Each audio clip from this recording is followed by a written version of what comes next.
Saudara terkasih dalam Kristus, adalah sungguh baik jika Anda cepat untuk memberkati dan lambat untuk mengutuk. Seringkali kita sangat cepat untuk mengutuk orang. Terkutuklah dia, semoga dia demikian, semoga dia sambar petir, semoga dia celaka, dan lain-lain. Tapi Injil hari ini mengajar kita supaya kita tidak cepat untuk mengutuk, melainkan kita belajar untuk memberikan berkat, termasuk juga memberikan yang namanya rahmat pengampunan. Tentu dengan catatan yang bersangkutan benar-benar ingin memulai hidup yang baru. Dalam Injil kita hari ini, seorang perempuan dibawa oleh orang-orang Farisi menghadap pada Yesus, dan perempuan ini kedapatan berbuat zina. Dan mereka mengusulkan jawaban yang sederhana untuk kegagalan moral dia, menghukum mati dirinya, seperti yang diperintahkan Musa.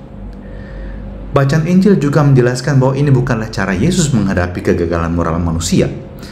Ia memahami bahwa situasi jauh lebih rumit daripada solusi orang Farisi yang kasar dan tampak begitu sederhana. Orang-orang yang membawa perempuan itu kepada Yesus hanya melihatnya dari masa lalunya, dari satu titik saja.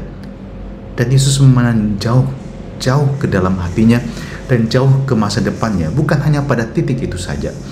Inilah prinsip belas kasih Allah.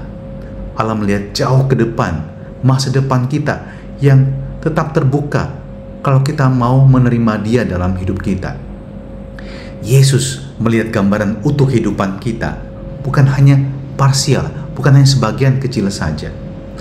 Dan kalau kita mencoba merenungkan ini, kita menjadi sangat tenang. Kita renungkan bahwa Tuhan melihat kita. Ia melihat bahwa kita punya masa depan, seperti Dia melihat juga perempuan yang kedapatan berbuat zina itu punya masa depan. Ketika Tuhan melihat kita, Ia juga melihat gambaran yang utuh tentang kita. Ia tidak terobsesi untuk menghukum kita dengan beberapa garis peristiwa kehidupan kita. Tuhan tahu bahwa kisah hidup kita belum selesai, dan ini kata-kata yang indah. Tuhan tahu bahwa kisah hidup kita belum selesai, dan hanya akan lengkap ketika kita datang padanya, membiarkan diri diubah olehnya, dan kemudian melanjutkan hidup ini berjalan bersama Yesus.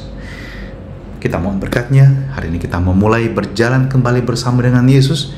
Kita mohon berkat-Nya menuntun hati kita, menguatkan kita, agar kita diarahkan pada tujuan hidup kita sejati, ikut Dia dalam roh dan kebenarannya. Terimalah berkat-Nya Maha Kuasa untuk diri kita dan perjalanan hidup kita sepanjang hari ini, dalam nama Bapa dan Putra dan